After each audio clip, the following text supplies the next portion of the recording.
Agora sim. E aí, meu povo, eu tinha esquecido de botar o trem para gravar. Vamos lá, então. Boa noite, boa noite, boa noite. Espero que esteja tudo bem com vocês. Fico muito feliz de recebê-los nesta segunda-feira à noite, segunda de carnaval, para falarmos de quê? De contratos. E é isso. Estamos juntos nessa jornada agora para sua aprovação. Contem para mim como tá a sua segunda-feira de carnaval. Estivemos juntos hoje de manhã e agora à noite. E é isso. Estamos indo para o nosso encontro de número 5. Isso, nosso quinto dia.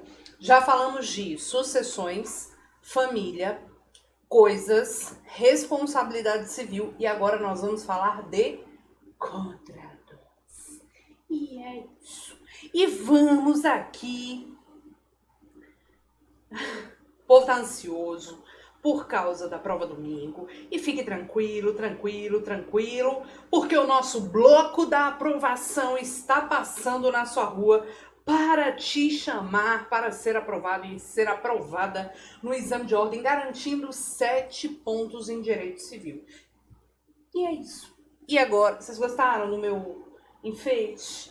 E agora, ó, o povo comendo mais um pedaço de empadão de frango com requeijão.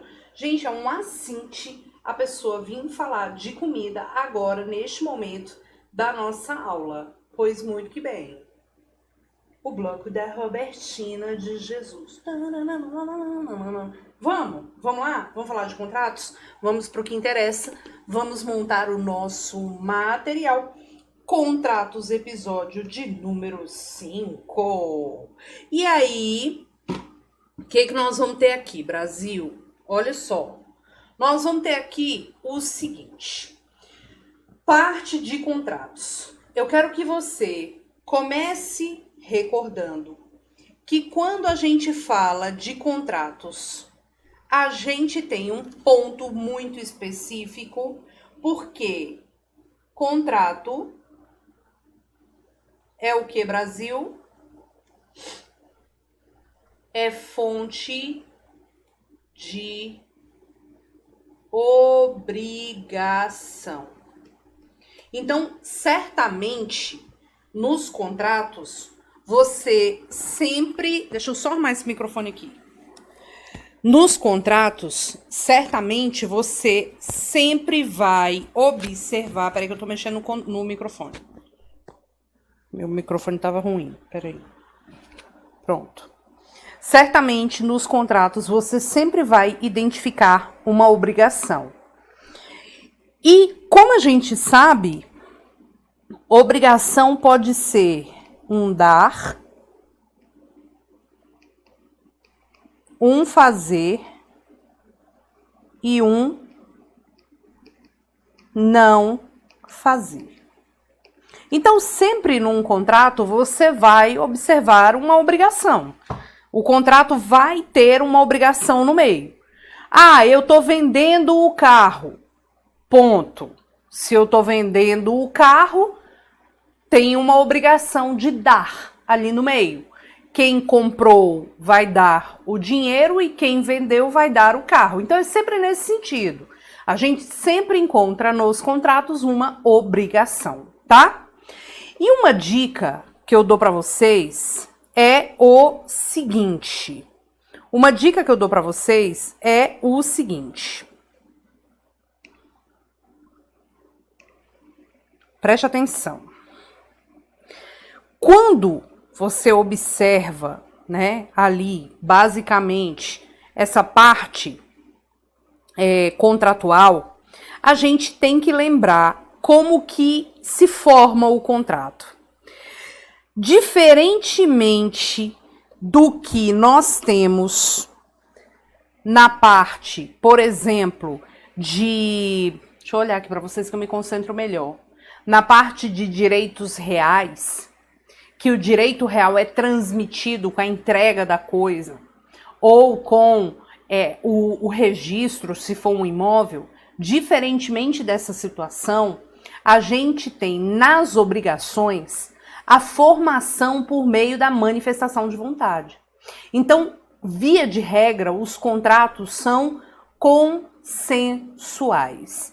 Via de regra, os contratos são consensuais. Os contratos são formados a partir da manifestação de vontade.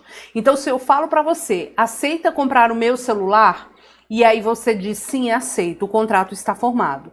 Isso quer dizer que para o contrato estar formado, eu não preciso pagar, eu não preciso entregar a coisa. Porque o sim, por si só, já forma a relação contratual. Ok? Belezura? O sono batendo na prof. Vamos lá, para variar. Aí deixa eu te falar uma questão muito interessante de prova. Imagina que eu chego para Maria e digo, Maria, aceita comprar o meu celular? Aí a Maria diz, aceito. Qual o valor, Roberta? Eu digo, R$1.000. R$1.000 vai ser o valor do celular. Maria paga o celular para mim, me entrega o dinheiro. Aí eu falo para ela, Maria, amanhã eu te entrego o celular, porque eu vou levar o celular para casa para fazer exatamente a transferência das minhas fotos, os nudes, os negócios que tem no celular. E aí amanhã eu te entrego o celular. Logo depois que eu vou embora para casa, eu viro para o João e falo, João, você quer comprar o celular? O João diz, sim, quero. Eu digo R$1.000. Ele pega os R$1.000 e me entrega os R$1.000. E eu pego e entrego o celular dele para ele. A pergunta que não quer calar é, Maria, só porque assinou o contrato comigo de compra e venda, ela se tornou proprietária do celular? Não, porque a propriedade é um direito real e propriedade transmite-se a partir da tradição. Então, uma coisa é uma coisa, outra coisa é outra coisa. Uma coisa é a relação contratual, outra coisa completamente diferente é o direito real, tá? Então, o contrato, ele é formado pela manifestação de vontade. O contrato é consensual. Vamos lá. Os contratos são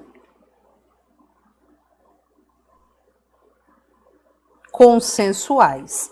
Eles são formados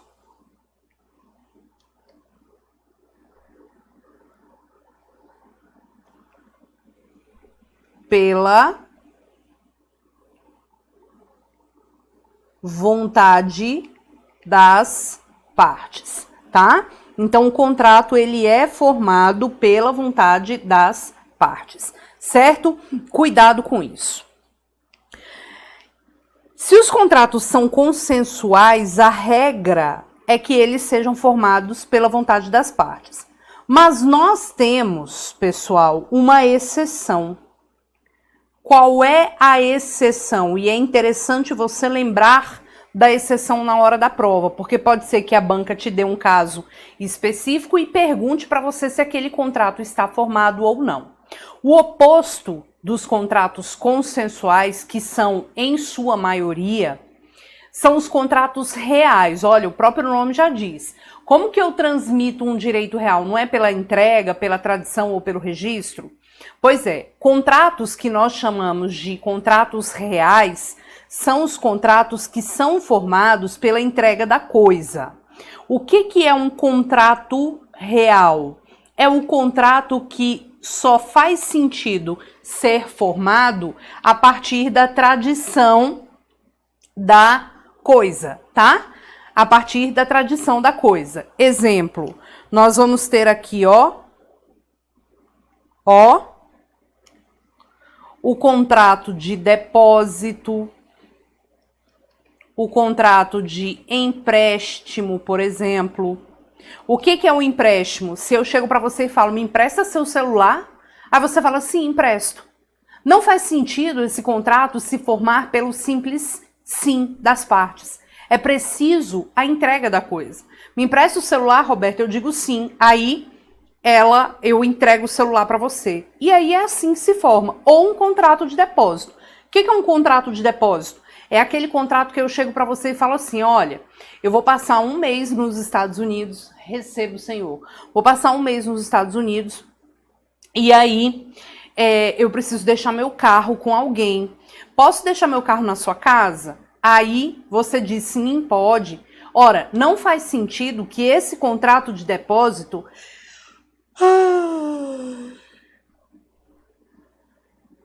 seja formado pelo simples sim. É preciso que esse contrato seja formado pela entrega da coisa. Então, para esses casos, nós temos os chamados contratos reais, tá bom? Pois muito que bem. Segue o bonde. Vamos lá no bloquinho da OAB. Aqui, a gente tem também que observar uma outra regra. Os contratos também possuem uma regrinha interessante, que é a... Vou escrever com letra cursiva, né? Que é a relatividade dos contratos. Prof, o que quer dizer relatividade dos contratos? Relatividade dos contratos significa dizer que os contratos somente, isso aqui já caiu em prova da OAB, produzem efeitos entre os contratantes, tá? Então, somente começa a produzir efeitos a partir da formação e, mesmo assim, somente em relação às partes o quê? Gente, tá difícil hoje. Para com... Parece até que a gente foi picado pela mosca de tsetse, que é a mosca do sono. Reage. Coisa feia. É que tá de noite, né, gente? Cada de que eu tô bastante cansada. Então, vamos lá. Os contratos, uma vez formados, produzem efeitos somente entre as partes contratantes. Óbvio. Então, se eu vendo o carro para você, eu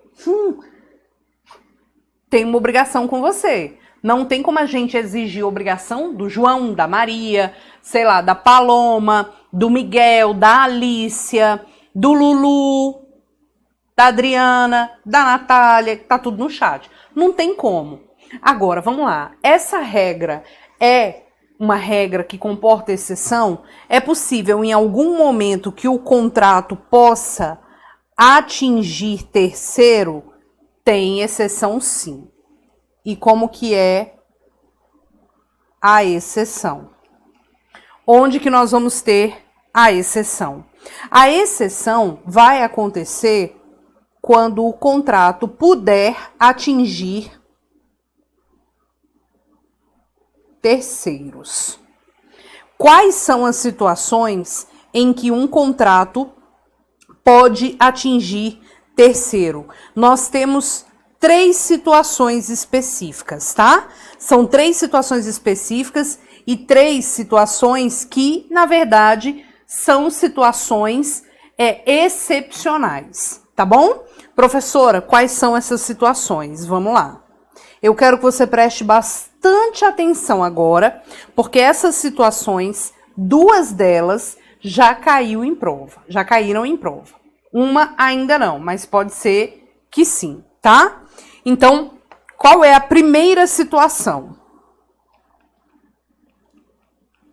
Estipulação em favor de terceiro. Vocês sabem que eu tenho toque, então deixa eu arrumar isso aqui. Estipulação em favor de terceiro. Segundo caso, promessa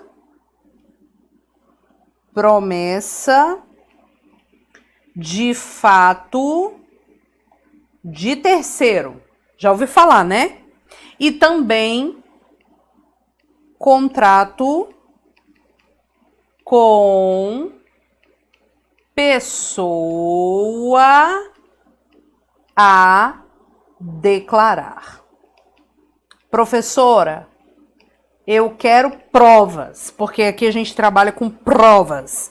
Eu quero os artigos. Estipulação em favor de terceiro, 436 a 438, que eu vou te explicar cada caso, te dando exemplos. Promessa de fato de terceiro, 439 440 e contrato com pessoa declarar 467 471. Atenção para os exemplos. Professora, o que é uma estipulação em favor de terceiro? É as partes envolvidas no contrato estipular algo que vá beneficiar um terceiro. O seguro de vida é um clássico exemplo. Por quê? Eu vou lá no Banco do Brasil, eu faço o contrato de seguro de vida lindamente com o Banco do Brasil. Só que você sabe que o efeito do contrato de seguro de vida é aquele efeito somente após a minha morte. Então eu tenho que definir um beneficiário. Misericórdia do Pai. FGV, você não vai conseguir. Espírito da FGV, saia daqui. Então, o que acontece? Imagina que eu vou ao Banco do Brasil e faço um contrato de seguro de vida dizendo que, quando do meu falecimento, meus pais devem receber uma bolada. Isso é uma estipulação em favor de terceiro. Roberta, é só o contrato de seguro de vida ou contratos em geral de seguro? Não. Por exemplo, eu faço um contrato de aluguel. Eu alugo um apartamento para você. E eu digo, olha, todo mês você vai pagar o aluguel para meu filho. Isso também é uma estipulação em favor de terceiro. Roberta, como que isso pode cair na minha prova? Fazendo uma pergunta pura e simplesmente assim. Na estipulação em favor de terceiro, o terceiro pode exigir o cumprimento da obrigação? É claro que pode. É claro que pode. Então, se eu alugo meu apartamento para você pagar o aluguel a favor do meu filho todo mês, se você não paga, meu filho pode exigir o pagamento? Pode. Simples. Professora, e essa questão aqui? E essa questão aqui da promessa de fato de terceiro? Eu sempre gosto de dar o exemplo de Veveta, Ivete Sangalo.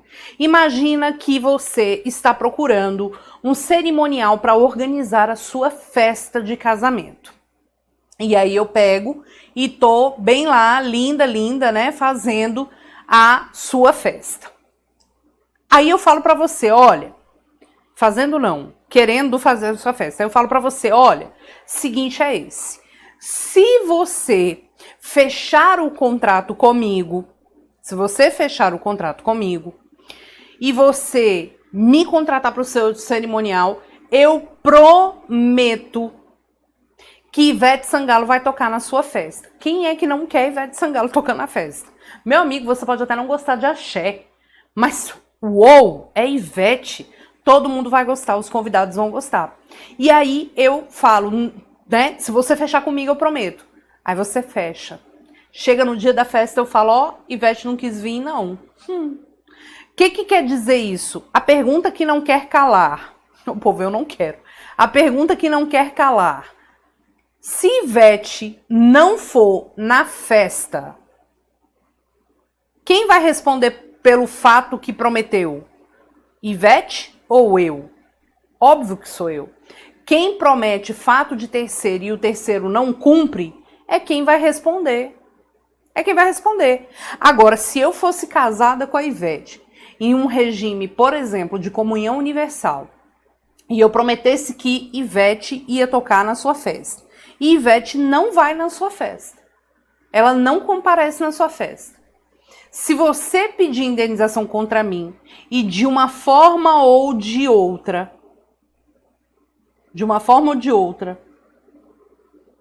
a gente, ao ser condenada, ao fazer o pagamento, ao ser condenada, esse contexto de condenação for atingir o patrimônio de Ivete, não haverá condenação, você vai ficar chupando o dedo. Então tem que ter cuidado. Quando alguém promete fato de terceiro e o terceiro não cumpre, é óbvio que quem prometeu se ferra. A não ser que o terceiro confirme que vai fazer. Aí ele se compromete, ele que vai ter que fazer. Agora, o que vai acontecer? O povo aqui prefere Léo Santana, eu também. Não vou nem comentar por quê. Porém, contudo, todavia, é óbvio. Mas aí o que acontece? Se, de alguma forma, quem prometeu, ao indenizar, né, aquele o qual se prometeu, puder atingir o patrimônio, em virtude, por exemplo, de um regime de bens do prometido, não vai ter indenização, tá bom?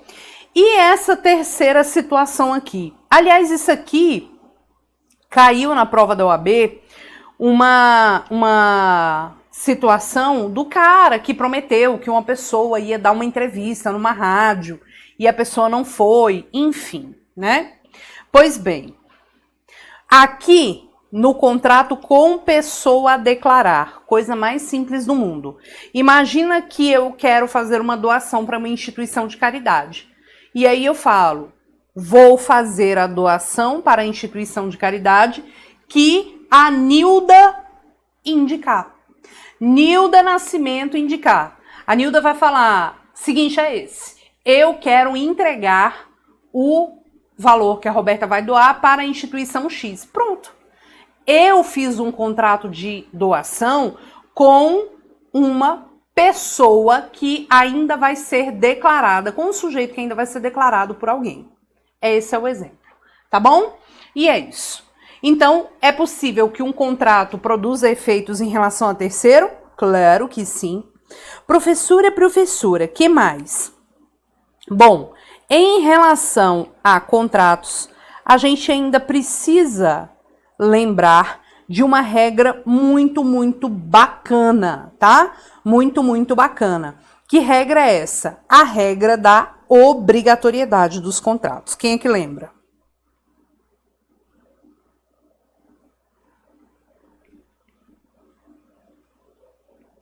Obrigatoriedade dos contratos. Professora, o que é essa obrigatoriedade dos contratos? É o que decorre daquele fenômeno que é muito comum nas aulas de direito civil do pacta sunt servanda. O que é o pacta sunt servanda? O pacta sunt servanda é aquela regra de que, uma vez contratualizado, vai ter que cumprir o contrato. Uma vez o contrato formalizado, a pessoa vai ter que cumprir o contrato e não tem churumelas. Fechou o contrato, vai ter que cumprir. Isso é o princípio da obrigatoriedade dos contratos. Então, uma vez realizado o contrato, você vai ter que cumprir. É a força vinculante dos contratos.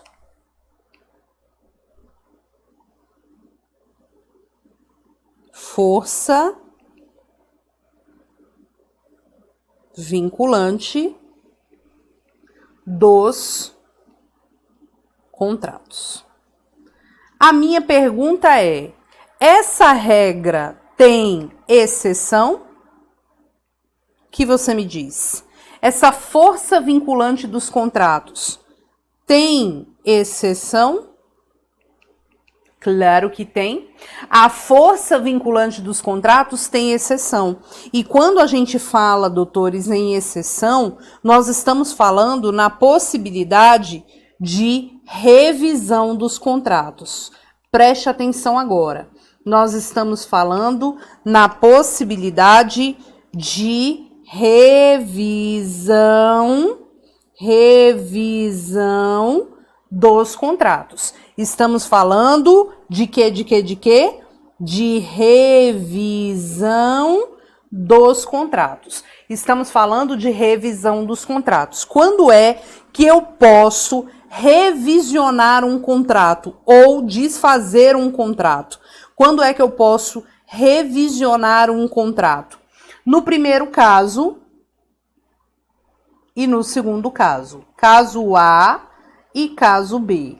Qual que é o primeiro caso de revisão dos contratos?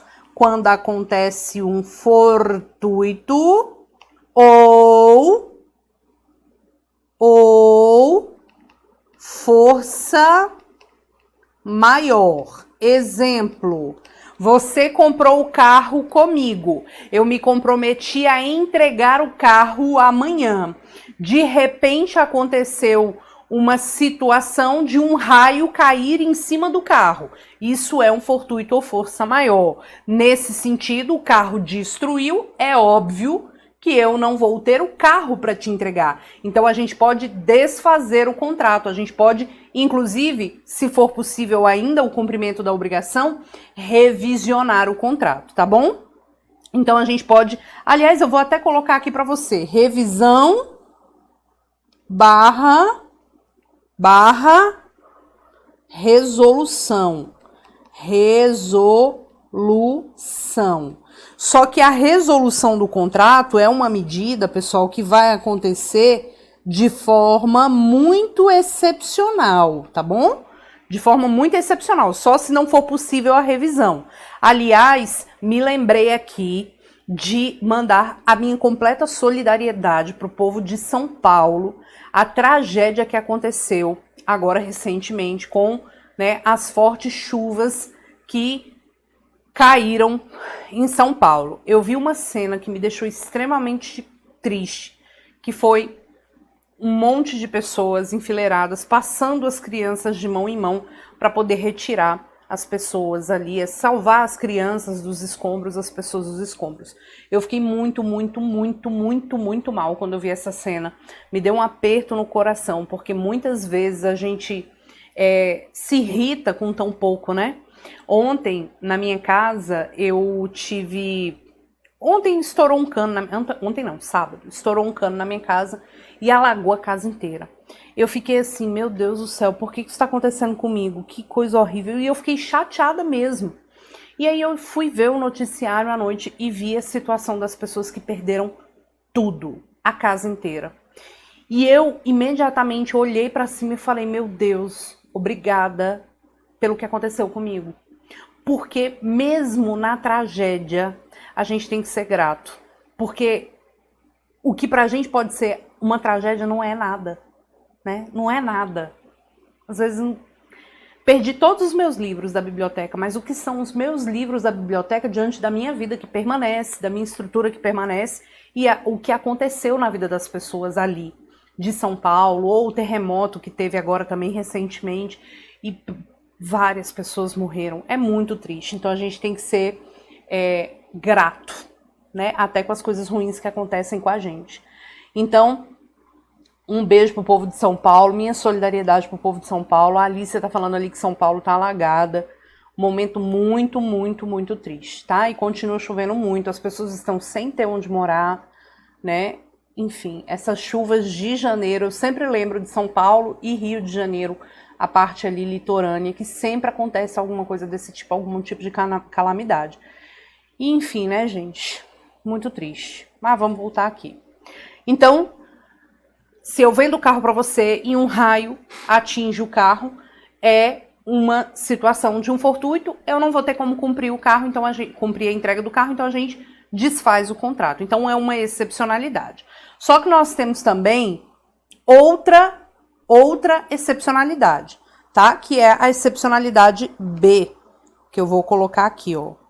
Que é a excepcionalidade B. Professora, qual é essa excepcionalidade? Que é o princípio da onerosidade excessiva. Princípio da vou botar de letra de forma. Princípio da onerosidade excessiva.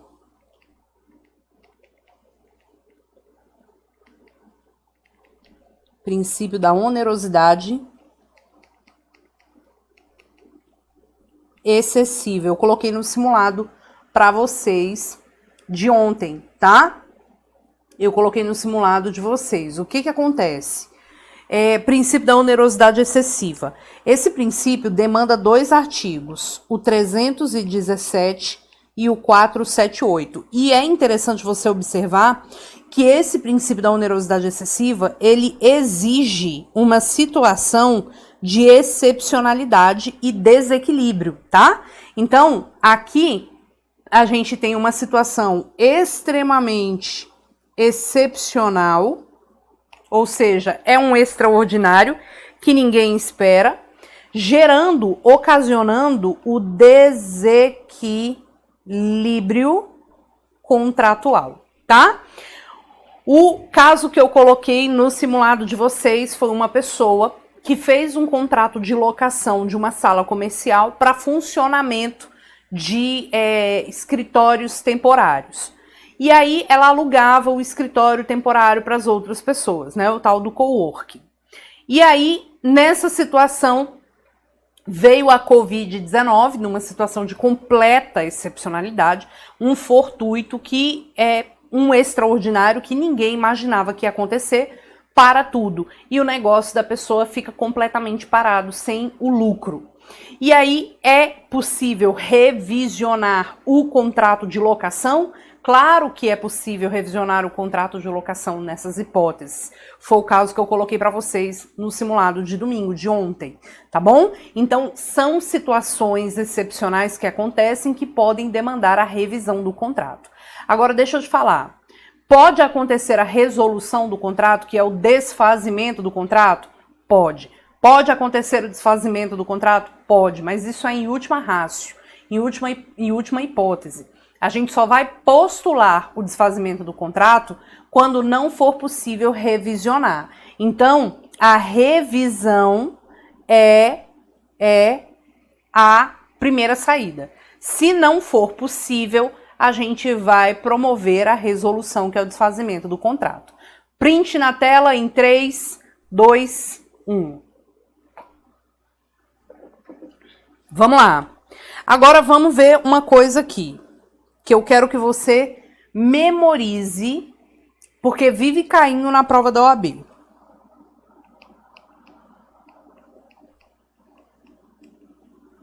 Vive caindo na prova da OAB. Olha para cá. Imagina que Maria vendeu o carro para João pelo valor de 50 mil reais. No dia 20 do 2, João efetuou o pagamento, tá? No dia 20 do 2, João efetuou o pagamento. E Maria se comprometeu a fazer a entrega do carro nas condições de compra e venda no dia 25, ficou horrível esse 5 aqui, no dia 25 do 2, tá? No dia 25 do 2. Aí, beleza. O que vai rolar aqui? Imagina a situação do raio que cai em cima do carro. A gente vai ter um marco temporal aqui. Quando que é o dia da entrega? Dia 25 do 2. A gente chama dia da entrega de quê? De tradição. É o dia que deve acontecer a tradição. Então, antes do dia 25 do 2, efetivamente, o carro é da Maria. Tá? O carro é da Maria. Aí, o carro está com a Maria. Imagina que o raio cai no carro no dia 22 do 2. Se o raio cai antes do dia 22 do 2, a gente faz o quê? Resolve a obrigação. Por quê? Porque se a gente resolve a obrigação, a gente tem uma situação de desfazimento do contrato. Roberto, o que significa esse desfazimento? Ora, eu te devolvo o dinheiro e fica elas por elas. O prejuízo é meu, porque a gente tem uma regrinha básica de que a coisa perece para o dono. Na aula de obrigações a gente vai conversar muito sobre isso. A coisa perece para o dono. Então, quem vai ter a responsabilidade sobre a coisa? o dono. Se cair um raio sobre o carro da Maria e a Maria é a dona, problema dela. Ela que se vire para lá com as coisas dela. Mas devolve o dinheiro do João. Agora, imagina que chegou o dia 25/2. Maria, que resolveu de última hora viajar para o Carnaval do Recife, fala, não vou entregar dia 25/2 não, eu volto só dia 27, então dia 27 o carro vai estar lá na garagem mesmo, quietinho, eu entrego dia 27, não vai dar nada não, 2 dias não vai matar ninguém. Pensou aqui a Maria. Só que aí a gente verifica que no dia 26/2, já estava em atraso. Atraso no direito civil a gente chama de quê? De mora. Já estava em atraso, então já está em mora. No dia 26/6, cai o raio em cima do carro. O raio tem culpa da Maria? Não, não tem culpa da Maria. Tá? Não tem culpa da Maria. Aí eu te pergunto, a Maria responde? Responde. Maria vai responder, mesmo sendo um fortuito, porque ao tempo do fortuito, ela já estava em mora. Isso aqui vive caindo em prova da OAB.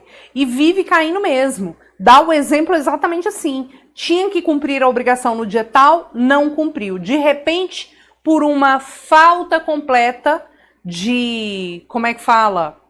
De cuidado, não cumpriu a obrigação no dia, ou simplesmente não cumpriu porque não quis, e o bem se perdeu por um evento fortuito ou força maior.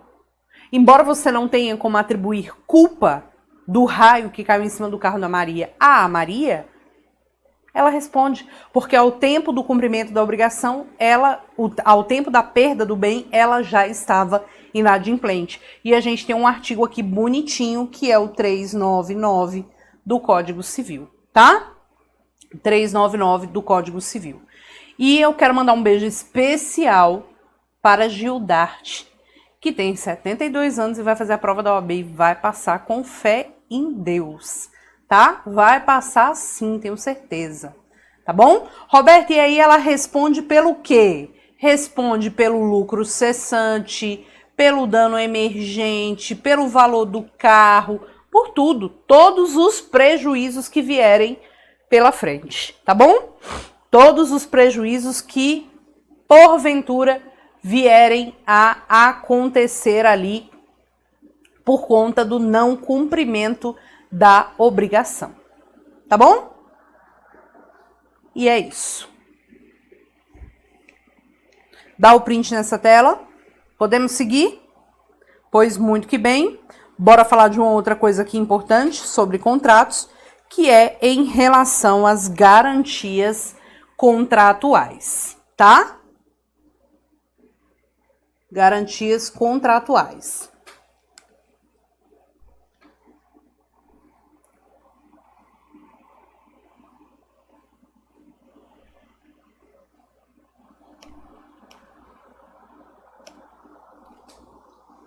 Quando a gente celebra contratos, nós podemos colocar garantias contratuais. Agora eu vou pedir até Vênia para fazer uma invejinha para Raquel, que enquanto ela sofre com a caneta horrível dela, eu tenho uma caneta, mas aí não é porque ninguém me deu não, tá, gente? É minha mesmo, eu paguei com os meus rendimentos. Eu vou escrever com uma caneta bonita para fazer inveja na Raquel.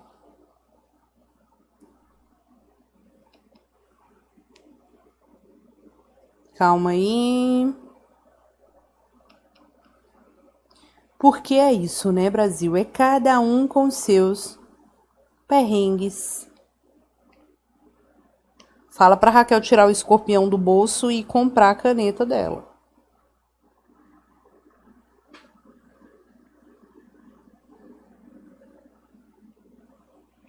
Oh, que lindo. Olha aqui.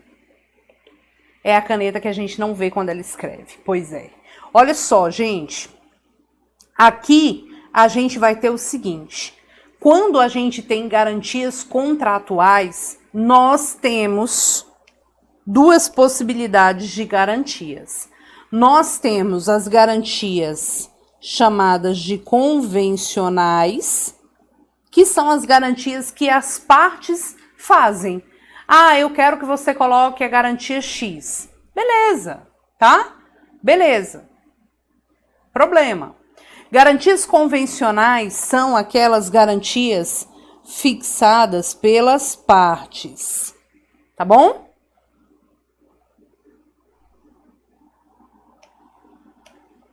Mas o que nós vamos falar aqui hoje são sobre garantias legais.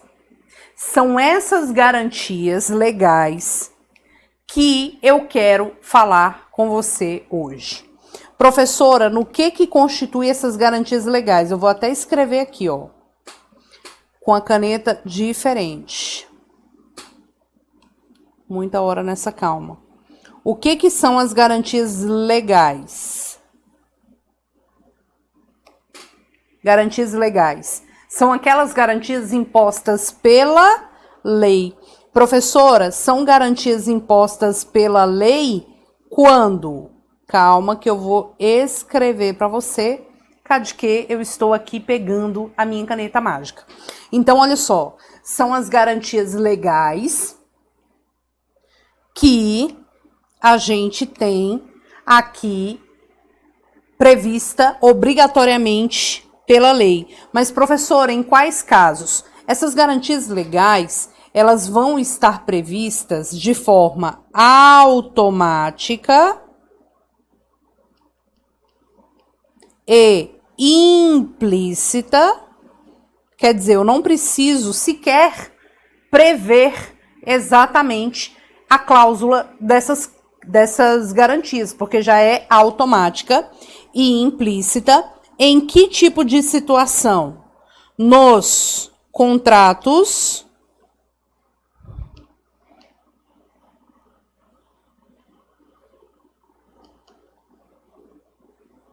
comutativos onerosos. O que é um contrato comutativo?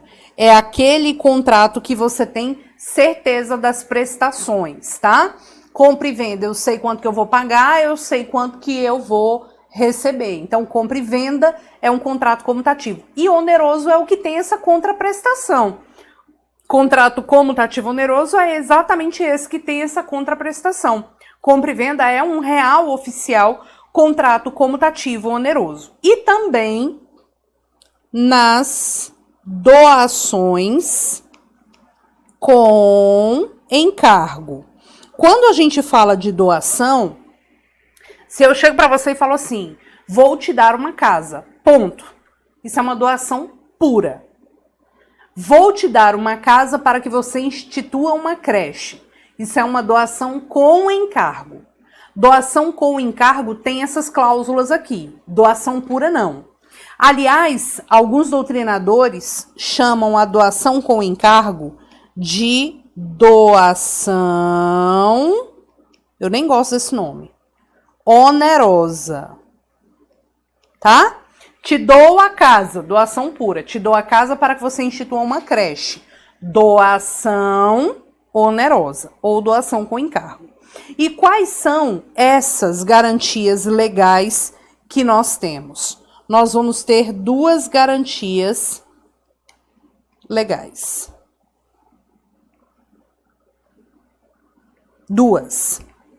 A primeira, vício redibitório. E a segunda, evicção. Então, todas as vezes que você encontra um contrato comutativo oneroso e uma doação onerosa, você não precisa nem sofrer para colocar cláusula de garantia de vício redibitório ou evicção, porque são cláusulas que são automáticas e implícitas nessas modalidades contratuais. Agora deixa eu fazer meu grifo aqui. Cá de quê, né, gente?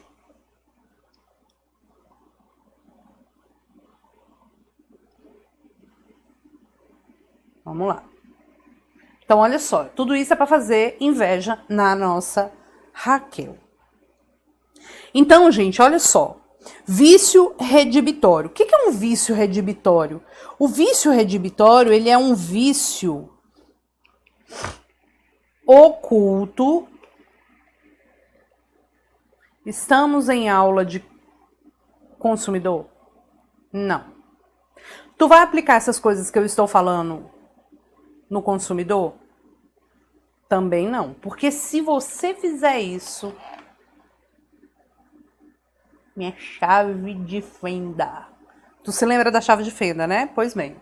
Então, não pode aplicar isso aqui na relação de consumo. Ela é outra coisa que a Paty coloca para vocês, tá?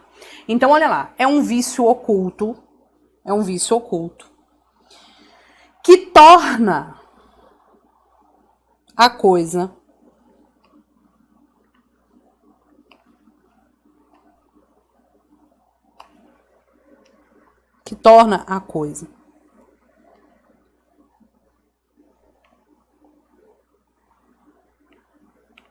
imprópria ao fim a que se destina ou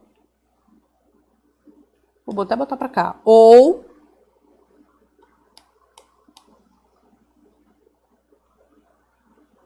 reduz o valor da coisa.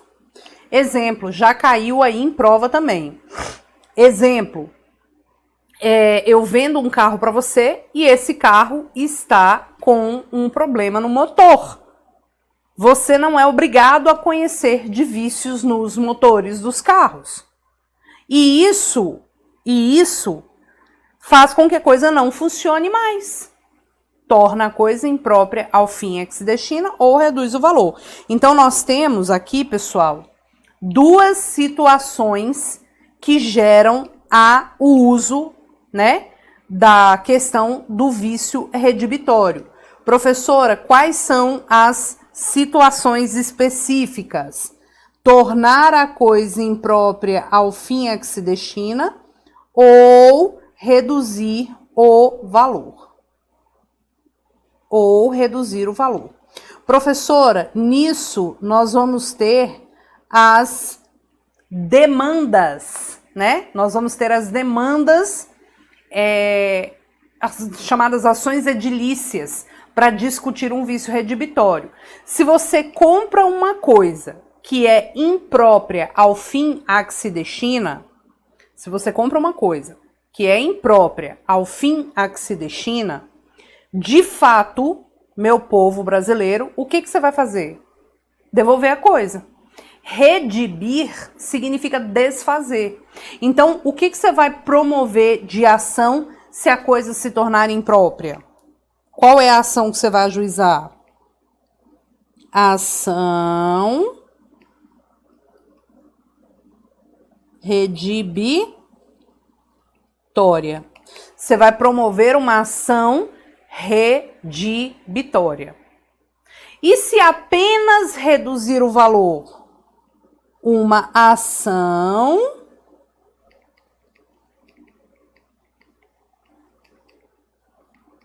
estimatória, para você dizer o seguinte: olha, eu comprei o carro, mas paguei 30 mil reais pelo carro.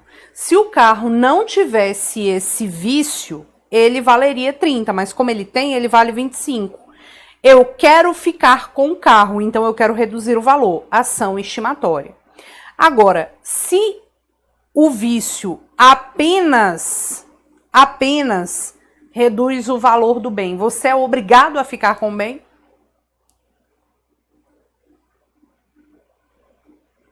Não. Então, se apenas reduz, você tem duas opções. Ou você promove a ação redibitória, ou você promove a ação de evicção, ou a ação estimatória, tá? Perdão, falei errado. Ou você promove a ação redibitória, se você não quiser, ou você promove a ação estimatória, tá bom? Agora, o que a gente tem que lembrar? Qual é o prazo? Qual é o prazo para essas ações? Você tem quanto de prazo para ajuizamento dessas ações? Caiu uma vez na prova da OAB uma questão que tinha uma mesa que estava cheia de cupim. O prazo, ele está previsto no 445. E aí você vai definir. Se o bem for móvel, qual o prazo? 30 dias. Se o bem for imóvel, qual é o prazo? 1 ano.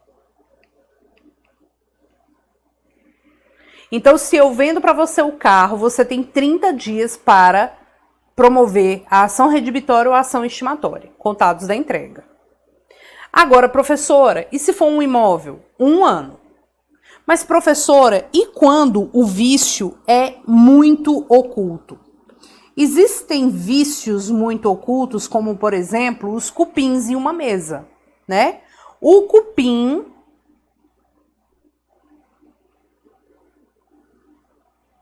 Eu não sei como é um cupim. Cupim tem antena? Tem 3 pés? 6 pés? Sei lá. O cupim na mesa. O cupim não vai se manifestar em 30 dias. Não vai dar para você perceber ali em 30 dias. Você vai ter que ter mais tempo para perceber. O prazo aumenta. Quando se tratar de um vício muito, muito oculto, o prazo aqui vai aumentar. Para quanto? Eu vou ter mais 180 dias para ter ciência do vício. Tive ciência do vício, eu tenho 30 dias para ajuizar a ação. Sacou? Então, eu tenho ali 180 dias para o vício se manifestar. A partir do momento que o vício se manifesta, eu tenho 30 dias para ajuizar a ação. Vou falar de novo. Cupim. Salvo engano, na prova, ela dava o tempo de 45 dias depois da entrega, percebeu o cupim. Tá no prazo? Tá. Por quê? Se o vício for um vício muito oculto, você vai ter 180 dias para o vício se manifestar. Manifestou, você tem 30 dias para ajuizar a ação. Esse prazo é decadencial, tá bom? Tá bom? O povo tá falando que cupim é só um pontinho. Eu não sei, para mim um cupim era tipo uma formiga, né? Ai, gente, agora eu vou ter que ver como é um cupim.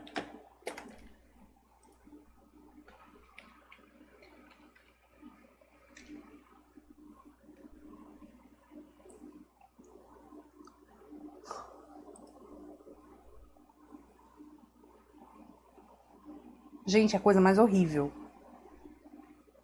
É tipo horroroso. Parece uma lava assim. Não, formiga não. Ele parece, mas não é somente uma formiga não. Ele tem uma bunda esquisita. Eco. Pois bem. Aí, o que nós vamos verificar aqui? Nós vamos verificar que em sendo imóvel, aumenta ali para mais 1 ano. Então, você vai ter ali 1 ano para identificar o imóvel, o vício no imóvel e mais 1 ano para ajuizar a ação. E essa ação é um prazo decadencial. Não precisa nem sofrer, porque eu já te expliquei que prazo decadencial é... Aliás, prazo prescricional são aqueles que estão no 205 e 206. E o resto que tiver aí é prazo, o que, Brasil? Pimba! De decadência. Agora a pergunta que não quer calar. Se quem vendeu,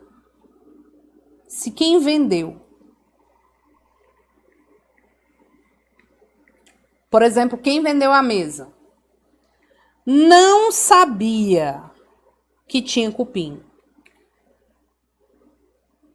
Responde pelo vício redibitório?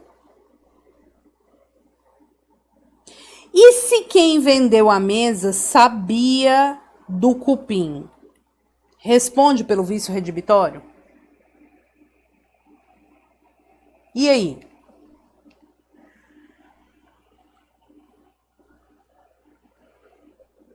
Bora, Brasil, eu quero respostas. Quem vendeu não sabia do cupim. Vai responder pelo vício redibitório? Que sono, eu também tô. Responde. Isso mesmo, Adriana. Responde. Responde pelo vício redibitório. Porque vício redibitório sempre responde. Mas, Roberta, e as consequências do vício redibitório? Se sabia, responde pelo vício redibitório mais perdas e danos. O que são perdas e danos? E se você falar percas e danos, eu dou na sua cara. O que são as perdas e danos? Lucro cessante, dano emergente, dano moral, a porra toda. Se não responder, quem responderá? Pois não é? E é isso. Então é o seguinte, é esse. Bem móvel, 30 dias. Imóvel, 1 ano. Bem móvel, com vício muito, muito oculto, tem 180 dias para a porra do cupim aparecer. Apareceu, você tem 30 dias para ajuizar a ação. Tá? Em se tratando de imóvel, vamos lá, um imóvel de madeira, tem 1 ano para o cupim aparecer. Apareceu, você tem mais 1 ano para ajuizar a ação.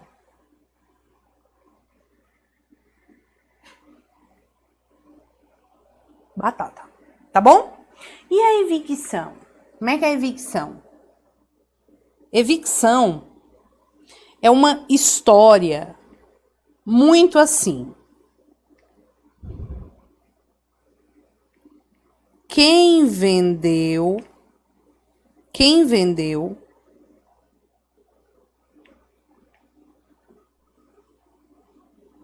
não poderia ter vendido porque não era o dono. E quem comprou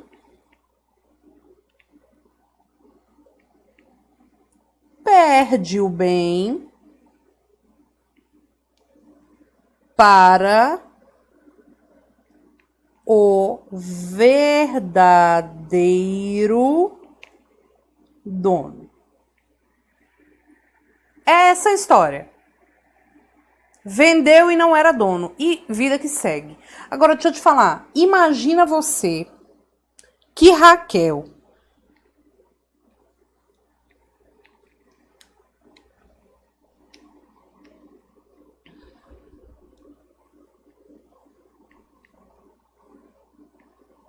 segurando aqui, né, o querobel dela, porque ela só vive segurando isso.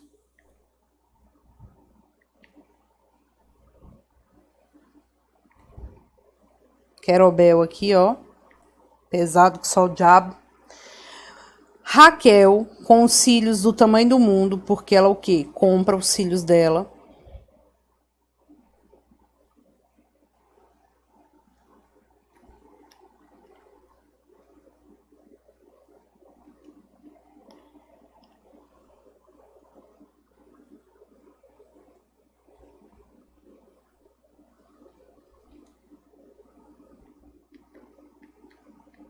Raquel vendeu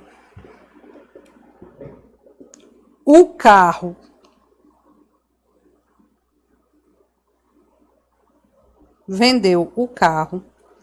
para... Vamos ver se vocês sabem quem é essa pessoa aqui. O povo, o que é um querobel? Querobel é uma bola pesada. Vou botar aqui para vocês. É uma bola pesada do CrossFit.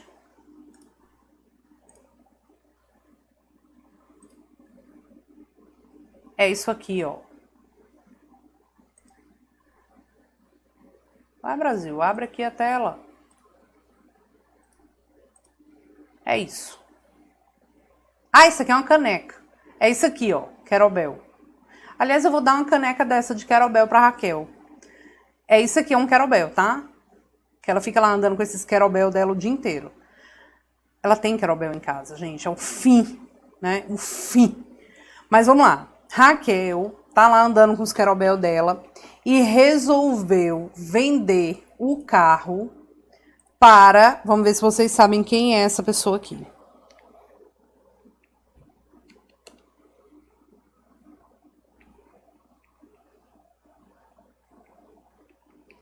Que adora uma manga bufante.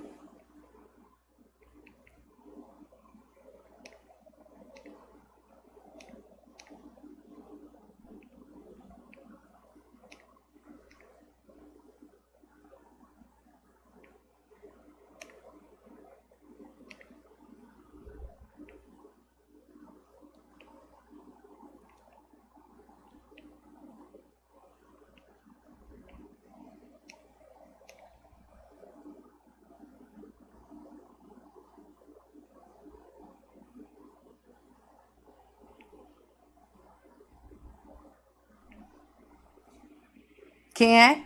Blazut, com o microfone dela. Ela vendeu para Blazut, me atende, o carro. Blazut tá bem lá andando no carro. Tá bem lá andando, linda e loira no carro. E aí, eu quero que vocês deem um print nessa tela, marque a Raquel e marque a Blazut, tá? E marque uma outra pessoa que eu vou botar aqui. E aí, ela tá lá andando no carro. De repente...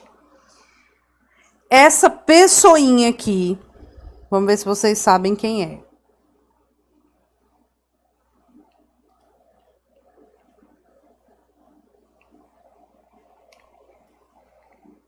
Acho que eu vou ter que botar...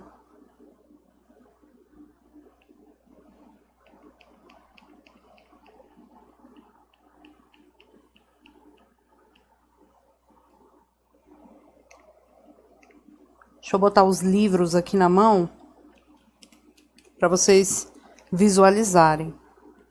Os braços compridos, né? Vai ter que ficar o braço comprido por causa de cair o cabelo, tá bom, gente? Gente, se fosse a Lorena, era assim, né? Assim. Não é a Lorena.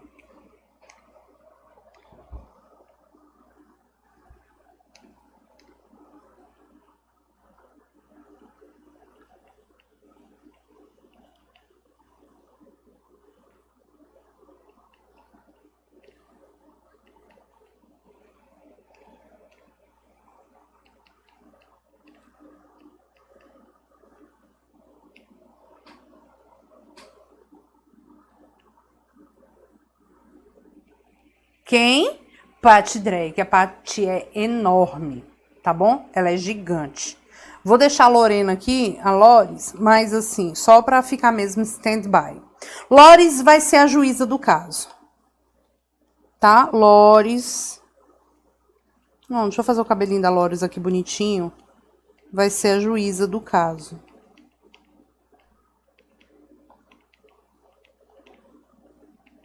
Com a capa dela de juíza. Lorena, ela vai pegar e vai ser a judge do caso. A nossa juíza. Então, o que que acontece? Patrícia, a nossa Patty, a verdadeira proprietária, ajuizou a ação contra a Blazut. Falando, Blazut, seguinte é esse. O carro é meu, tá? É meu. Juiz, seguinte é esse. Ordene essa moça me devolver o carro. Aí, o que que vai acontecer? Print na tela e marca todo mundo no Instagram. Aí, o que que vai acontecer? Blazut vai chegar e vai falar: que porra é essa, Brasil? Eu comprei este carro da Raquel. Aí a Patty vai falar: oxe, o carro é meu, como é que a Raquel vendeu uma coisa que não é dela? Porque os direitos inerentes à propriedade, usar, gozar, dispor e reaver, tem que ser exercido pelo proprietário. Então, se ela não é proprietária, como que ela pode dispor de uma coisa que não é dela? Aí a Blasucci vai falar, porra, mim. Aí deixa eu te falar.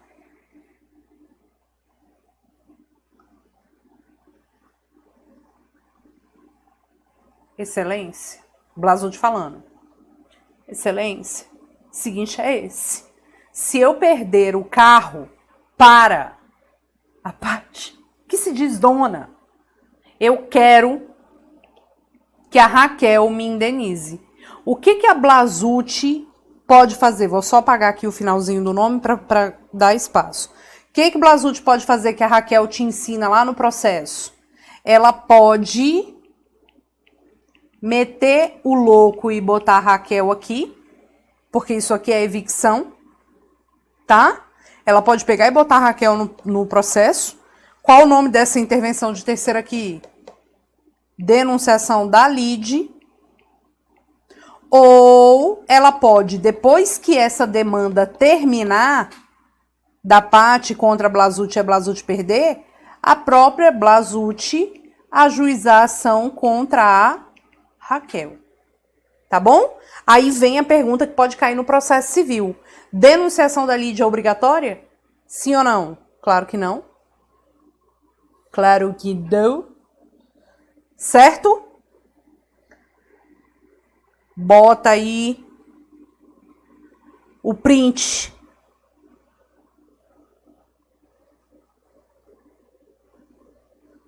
A Paty é chique, né? Geralmente a Paty, ela usa uns lenços assim no pescoço. Né? Uns lenços, sei lá. Paty é chique, Paty é chique. Vocês entenderam? Se cair na prova de vocês, evicção é obrigatória? Claro que não. Nenhuma modalidade de denunciação da lide é obrigatória.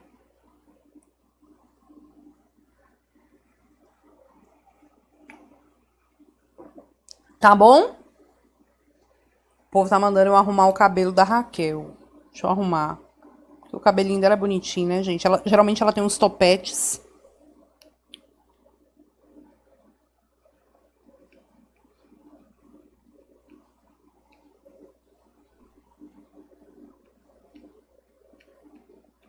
Pronto. Raquel segurando o querobel.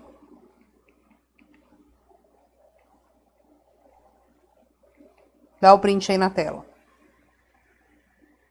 Tá bom? Pois bem. Podemos seguir? Podemos seguir?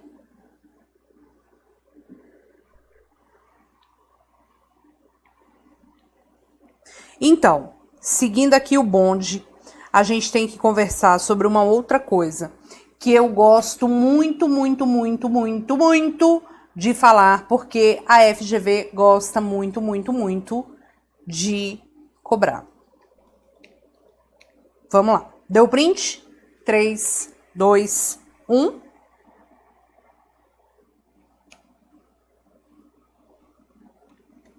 Dá uma olhada aqui. O pai pode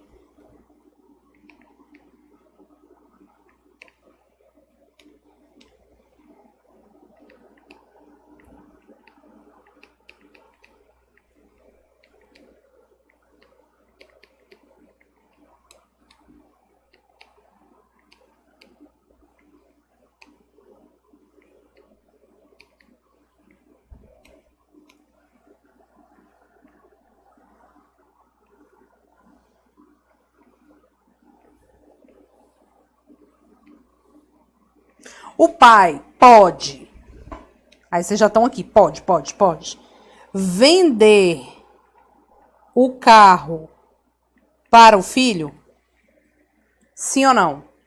O pai pode vender o carro para o filho? O pai pode doar o carro para o filho? O pai pode trocar o carro com o carro do filho? A resposta é sim para tudo. Pode vender, pode doar, pode trocar. Só que a gente tem que lembrar o seguinte. Vender, artigo 496. A venda será anulável no prazo decadencial de 2 anos, se não tiver o consentimento de quem? De quem? De quem? Dos demais descendentes e do cônjuge do alienante. Tudo bem? Doar. Artigo 544. Pode, de boa, sem consentimento de ninguém. Mas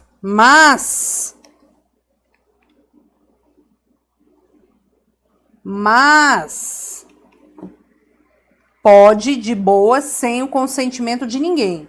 Mas configura adiantamento de o que, Brasil? Legítima. O que significa isso? O que você recebe em vida do pai e da mãe já é um adiantamento da sua parte que cabe na herança lá na frente. Então, quando o pai e a mãe morrem, o que você tem que dizer no processo de inventário? Já recebi o valor X a título de adiantamento de legítima, tá bom? Ele vai ter que fazer o que lá no processo de inventário?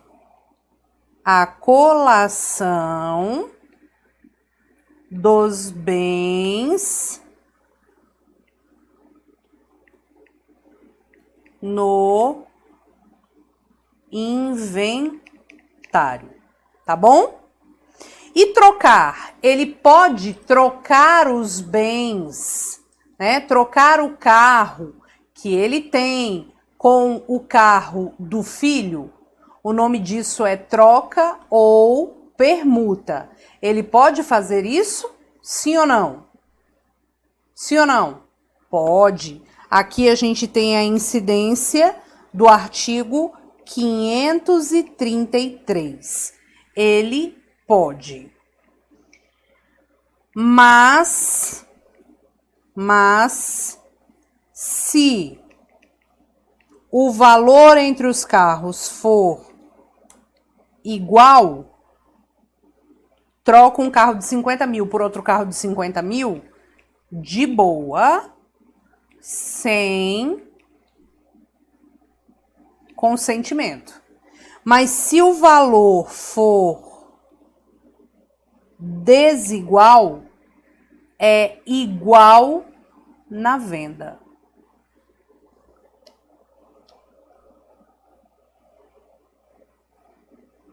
Igual na venda. Você vai errar um trem desse cair na sua prova? Me conte. Me conte, me conte, me conte. Vai errar? Nani não, né?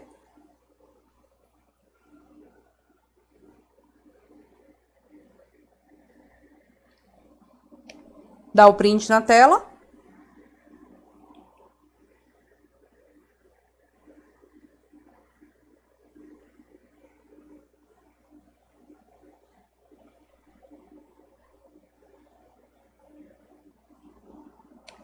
Baixou um negócio aqui em mim que eu não ia falar, mas agora eu vou falar. Vamos lá. Bom, imagina você que o João faz uma doação para sua amiga Maria.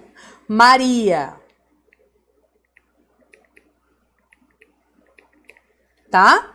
Para sua amiga Maria.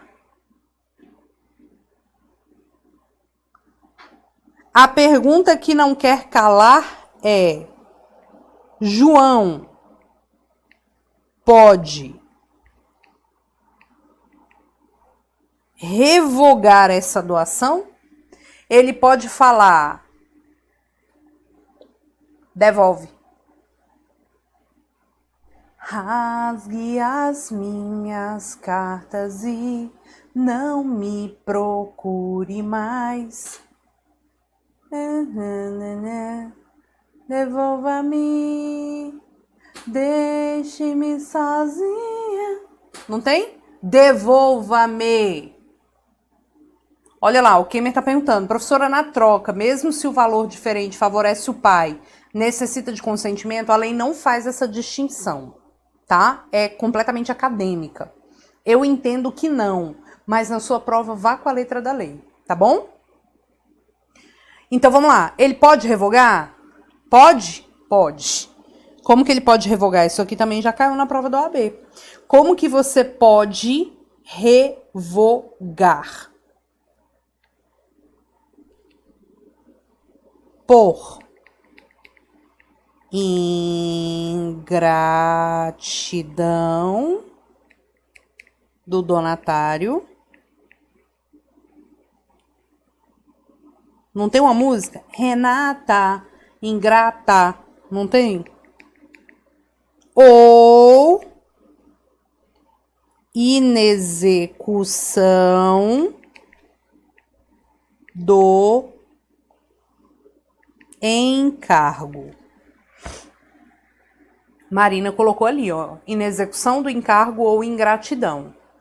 Roberta, o que é o encargo? Te dou a casa, doação pura. Te dou a casa para que você institua uma creche, doação com encargo.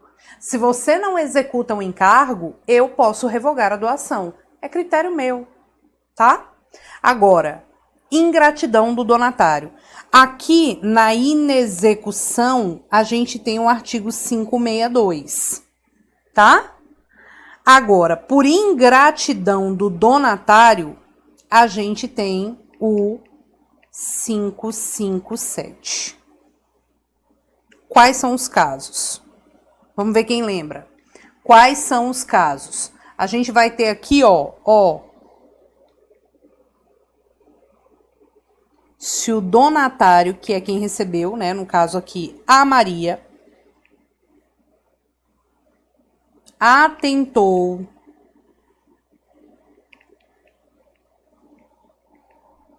contra a vida do doador, tentou matar o João Brasil, ou cometeu crime de homicídio doloso. Tipo, tentou matar ou realmente matou. Ofensa física. Injúria ou calúnia.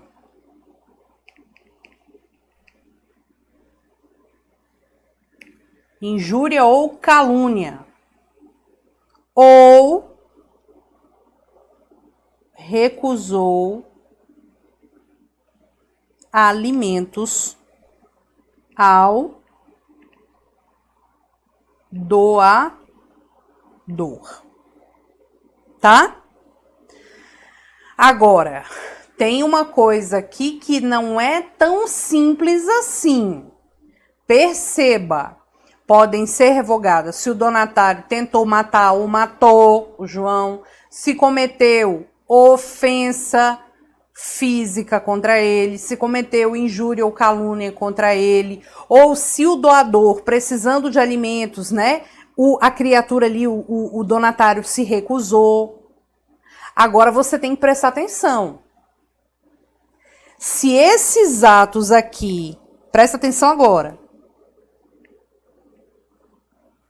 se esses atos aqui forem praticados contra cônjuge do doador, ascendente do doador, descendente do doador ou irmão do doador, revoga do mesmo jeito. Então, se o donatário, a Maria, tentou matar o cônjuge do João, matou o cônjuge do João, filho, pai, mãe, avô, avó, neto ou irmão, o João também pode revogar a doação. Então, as causas de revogação, elas podem ser praticadas contra cônjuge, ascendente e descendente, ou até mesmo irmão. Lembrando a você que não se pode revogar algumas doações, tá? Existem doações que não podem. Roberta, quais são as doações que não podem ser revogadas? Quais são as doações que não podem ser revogadas? As previstas no 564. Quais são as doações que sejam puramente remuneratória? Alguém fez algo para você e você decidiu doar para remunerar aquela pessoa. As que já tenha contrato ou encargo já cumprido.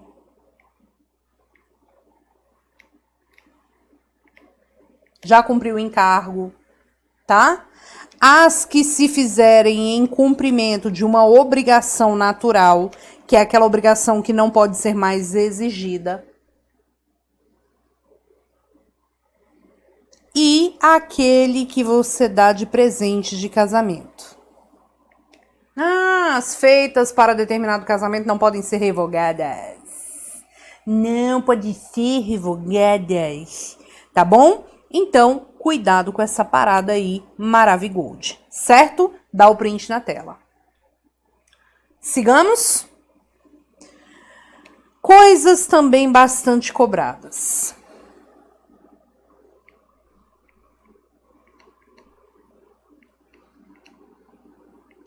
Empréstimo.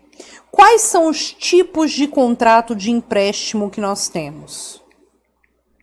Ah, professora, aqui é fácil.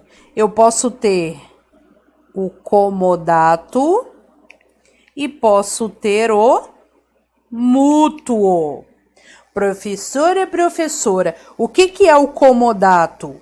Artigo 579 a 585, mútuo 586 a 542. O que é o empréstimo denominado comodato? É o empréstimo de coisa infungível. O que é uma coisa infungível? Insubstituível. Tipo, eu aqui. Ai, meu gato. Eu aqui. Brincadeira. Toda brincadeira tem um fundo de verdade. Então, coisa infungível. Se eu te empresto o meu celular, você tem que me devolver o quê? O meu celular. Pronto. Coisa infungível. O comodato, ele é chamado de empréstimo de uso. O comodatário nunca se torna dono da coisa. Nunca se torna dono da coisa. Um exemplo de comodato é o aparelho da TV a cabo, da NET, que você tem aí na sua casa. Quando terminar o contrato de TV a cabo, você tem que devolver o próprio aparelho, tá? O próprio aparelho, tudo bem? E o mútuo? O mútuo é um empréstimo de coisa fungível. Coisa fungível é coisa substituível. A gente chama o mútuo de empréstimo de consumo. Recentemente caiu no exame de ordem uma questão que falava dessa parte aí do comodato, que era uma questão que dizia assim: o João emprestou o apartamento que tinha para o colega morar, porque o colega estava sem emprego, não tinha onde morar. Tempos depois, ele verificando ali que o colega não queria devolver, estava depredando o apartamento, tipo infeliz, né? Que estava lá depredando o apartamento, destruindo o apartamento, resolveu pedir, então, o João de volta o apartamento do colega. O colega se negou a entregar. Pode o João fixar o valor de um aluguel? Pode, porque o comodatário não é dono da coisa. E quando o comodante exigir a entrega, a devolução, ele tem que entregar, sob pena de arbitramento de quê? De aluguel. Tá? Agora, e o mútuo? O mútuo é um empréstimo de coisa fungível. é um empréstimo de consumo. Se você me pede R$100 emprestado, eu te empresto R$100. Aí você pega e no dia do pagamento você tem que me devolver a mesma nota de R$100? Claro que não. Você tem que me devolver o quê? O mesmo valor e não a mesma nota. Porque o que você vai fazer com esses R$100? Você pode tomar um caldo de cana e comer um pastel, você pode pagar sua conta de água, ou você pode pegar, rasgar, fazer uma fogueirinha de papel e pronto. Você pode fazer o que você quiser. Você não vai me devolver a mesma nota, você vai me devolver o mesmo valor. Por isso que a gente chama de empréstimo de consumo.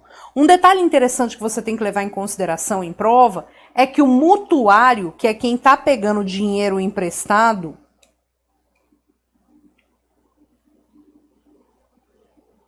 o pessoal está falando que a questão que eu falei caiu no 33, Vitória.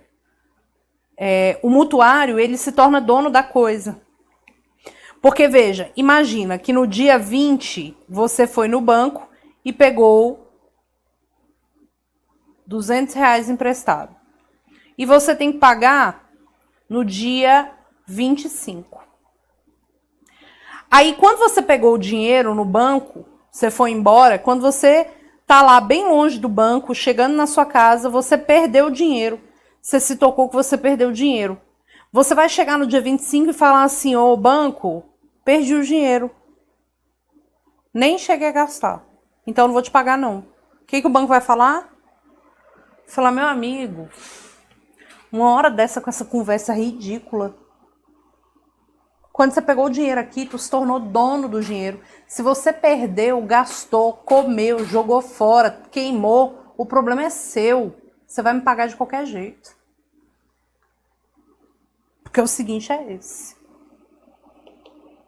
Ok? Então, o mutuário se torna dono. Isso aqui já foi cobrado em prova, tá? O carinha pegou o dinheiro emprestado com o amigo na questão da prova e quando ele foi fazer o pagamento, ele foi assaltado. Aí ele chegou para mim e falou, cara, não vou te pagar porque eu fui assaltado.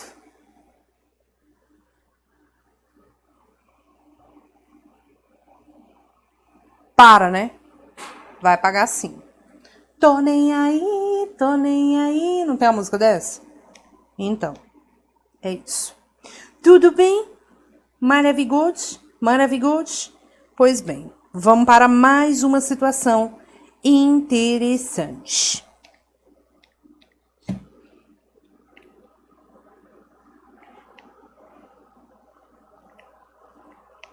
Corretagem é o meio pelo qual você contrata alguém para vender um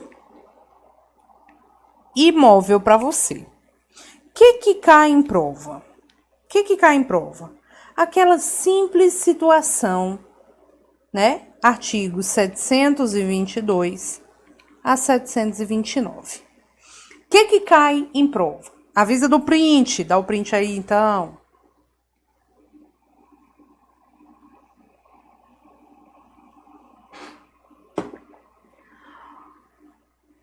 Let's bora? Então vamos lá. Sempre cai essa questão assim. Vou pegar alguém do chat. Milton, que estava dormindo, pegou o celular e pá, tá aula de civil. Milton foi contratado por Vitória para vender o apartamento dela. Milton tá lá, coisando bem todo dia, e não sei o que lá, e publicando não sei o que lá, e não conseguiu vender, ninguém se interessou. Mas, um belo dia, Vitória está lá no churrascão da aprovação no exame de ordem da família. E aí ela fala, ai gente, agora que eu vou ser uma pessoa muito bem sucedida, eu quero ir morar em Nova York, porque, né, eu já vou trabalhar lá, Law and Order, e vou ser, tipo, os Suits, aqueles programas lá, vou ser muito rica, milionária, vou vender meu apartamento. Até contratei um rapaz para vender para mim, o Milton. Muito gente boa ele. Aí o primo fala, que isso, cara? Vou comprar esse apartamento. O primo não. A Elienay? Me usa, ó. Aí ela tá falando ali. Que é isso, cara? Vou comprar esse apartamento. Aí compra o apartamento. Aí o Milton, que ficou lá, coitado, coisando o apartamento todo dia, é surpreendido com a venda direta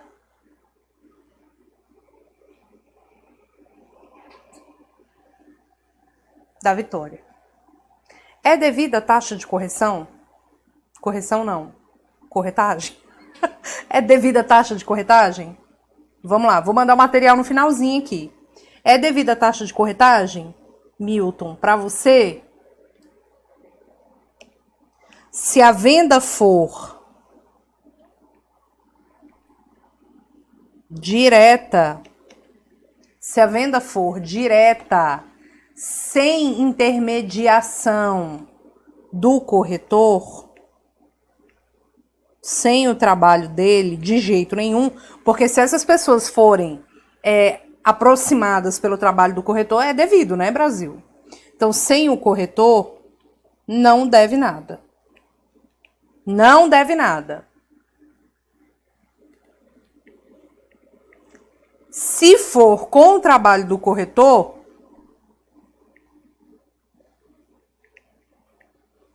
sim, deve.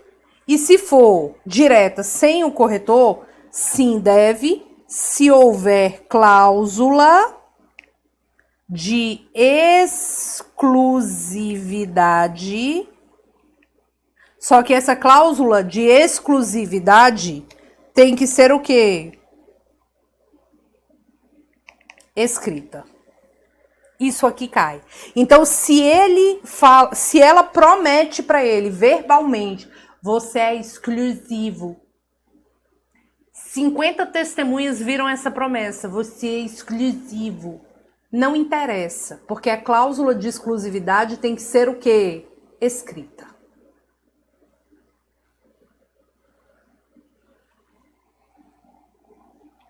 Tudo bem? Tem que ser escrita e não tem churumela. Dá o print na tela. Print! Vamos lá.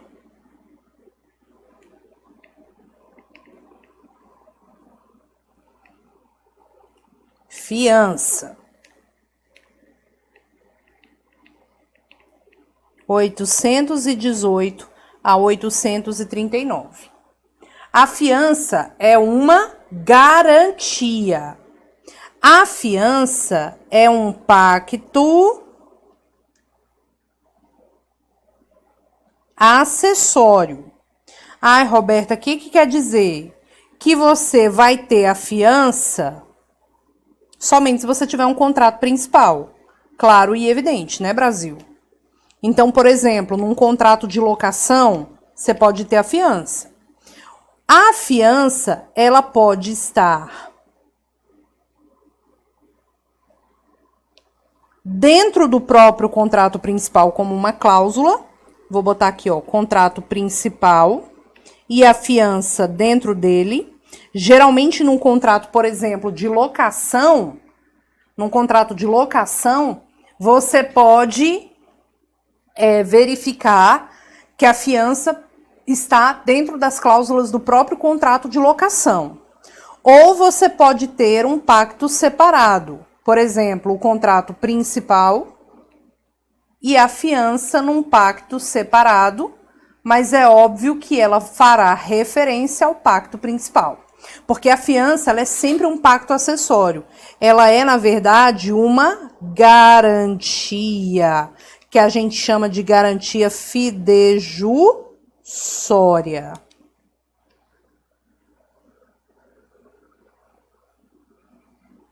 Tá? Uma garantia fidejussória. E o grande X da goiaba. O fiador, ele passa a ser responsável pela dívida. Ele passa a ser responsável pela dívida, tá? Ele passa a ser responsável pela dívida. Se o devedor não pagar. Só que tem um detalhe. O fiador, ele tem o chamado direito ao benefício de ordem. Preste atenção que isso cai. Ele tem direito ao chamado benefício de ordem. Roberta, o que é o benefício de ordem? Vamos lá. O benefício de ordem é o direito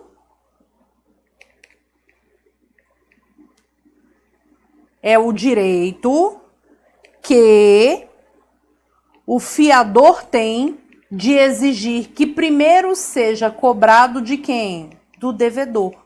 Então, se você tem uma cláusula que estipula a fiança e você é o efetivo fiador ali, você, em caso de inadimplemento do devedor, você pode exigir que primeiro seja cobrado, né, do próprio devedor. Se o devedor insistir em não pagar, aí pode exigir do fiador. E você tem que lembrar uma coisa: o fiador responde com o seu próprio bem de família. Então, a casa que o fiador mora pode ser penhorada. A gente tem aqui a incidência da Lei 8.009, tá? Lei 8.009. Então, quando aquela sua tia lazarenta chega para você e fala: ô, meu filho, peguei você no colo, titia ama de paixão, titia precisa tanto de um fiador para alugar uma lojinha para titia vender as coisas. Aí você vai falar: tia, eu amo tanto a senhora, tanto, mas tanto, que eu vou fazer o contrato de locação no meu nome e a senhora assina como fiadora. Por quê? Porque o fiador só se ferra. O fiador, ele perde o direito ao bem de família. Ele não pode alegar proteção ao bem de família. Ah, professora, mas tinha uma discussão no Supremo que locação comercial, o bem de família do fiador era protegido. Caiu. E ainda bem que caiu, porque retiraria a integridade do próprio bem de família, do próprio fiador. Quem é que ia pedir fiador se não pudesse penhorar o bem de família? Ah, para, Brasil, tá bom? Agora, cara, o que o Fritz falou? Nesse caso, tem que levar o fiador para morar comigo. Não vai adiantar, tá bom? Não vai adiantar. Então, a gente tem que ter cuidado com essa questão.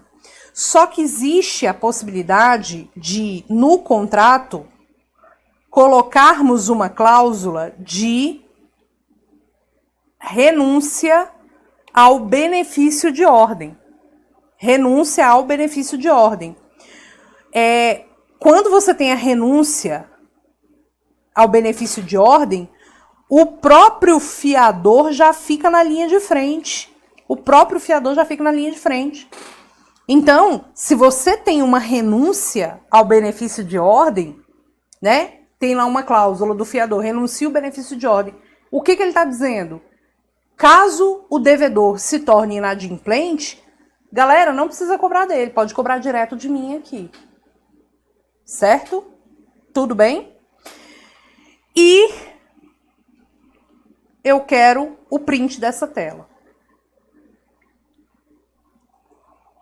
Print dessa tela.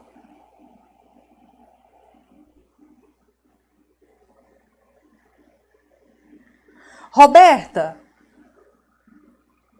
só para eu terminar uma coisa.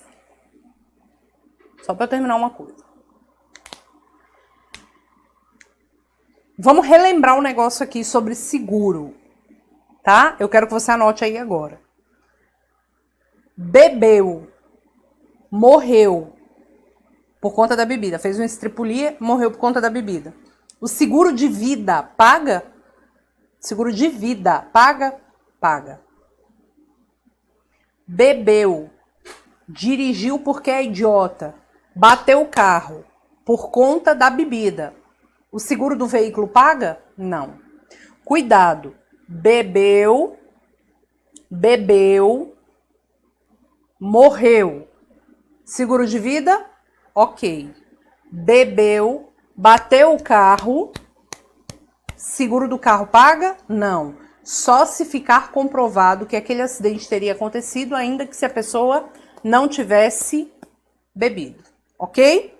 Agora, vocês vão ficar comigo aí na tela, porque eu vou preparar aqui um PDF para colocar para vocês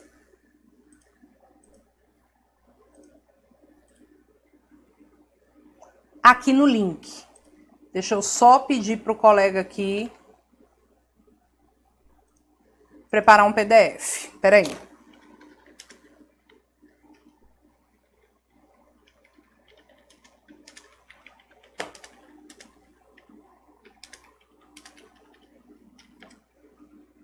Vamos lá. O que nós vamos fazer aqui agora? Preste atenção. Eu vou mandar para vocês um material agora de todas as aulas anteriores e essa. Tá? E essa. Vou pedir aqui pro diretor que está me acompanhando para mandar isso aqui para você. Aproveitando, só uma coisa aqui que é interessante, o suicídio. Não esqueça da questão do suicídio. O suicídio cometido nos 2 primeiros anos de vigência do contrato de seguro de vida não paga, salvo a questão da reserva técnica formada, tá? Depois dos 2 anos de vigência,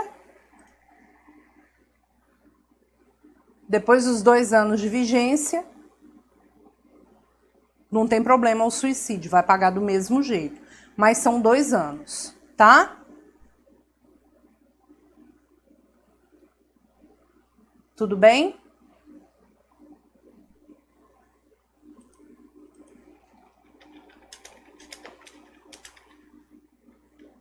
Peraí. Deixa eu ver aqui, cadê o menino que não me olha aqui? Deixa eu ligar para ele aqui. Ô, Brasil, ajuda nós, Brasil. Acabou de ver. Tá digitando. Coloco agora, prof. Esse é o rapaz porreta que nós temos aqui no GRAM. Danilão, ajuda nós aí. Então, Danilo vai colocar o material para vocês. E estamos na nossa semana da nossa prova. E eu tenho certeza que vai ser foda. Tenho certeza que vai dar certo. Nós vamos conseguir êxito, tá? Professor, em caso de renovação, o fiador deve anuir novamente? Sim, a renovação automática só se ele concordou lá no contrato com a renovação automática. Senão, ele tem que anuir novamente, tá bom? Amanhã a gente não tem aula. Eu acho que a gente tem aula 22, né não? Deixa eu sair amanhã, né, gente? Deixa eu dar uma saidinha amanhã para ver se eu acho alguém interessante que queira um compromisso sério no carnaval. Amor de carnaval. Minha primeira aula com você, amei. Eliana, muito obrigada, viu? Fico muito feliz. O pessoal vai colocar o chat, o link aqui na descrição do vídeo. Inclusive, vou dar um coraçãozinho aqui para vocês no chat, para que vocês possam curtir o meu canal, tá? Várias aulas. Cuida, professora. Amanhã tem bloco da aprovação. Tu não tará? Tarei. Amanhã a gente tem carnaval, amanhã, às 10 horas da manhã, aqui no canal. Vai ser muito massa, tá? E é isso, né, produção? Vamos ver aqui Danilão fazendo o link aqui para nós. E já já estará aí na descrição do vídeo para vocês. Amanhã eu vou ver se dá certo, né? Amanhã será 10 horas aqui no nosso canal do GRAM, tá bom? Bloquinho da aprovação do GRAM. Presente de casamento não pode ser revogado. Não pode ser revogado, ainda que seja a questão dos alimentos. Olha lá, Danilo tá fazendo o link e já já coloca aí para vocês. Certo, Brasil? E é isso.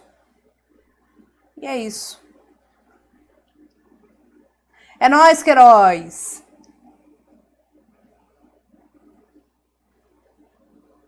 Sou um homem sério. Deus tá vendo, viu, essa seriedade. Bora pra Salvador ano que vem, prof. Bora, demais. Então, gente, um beijo pra vocês. Fiquem com Deus. Minha gratidão por estarem comigo aqui acompanhando a aula e por confiarem no meu trabalho, tá bom? Meu Instagram é @prof. Roberta Queiroz e meu canal é Direito Como Nunca Se Viu, Roberta Queiroz. Tem várias aulas lá, inclusive Robertas de Neve anteriores, os nossos eventos, certo? O gatinho de Natal, representando os meus gatinhos, agora eu vou cuidar dos meus bichinhos aqui. Boa noite pra vocês, tá bom? Beijo, tchau.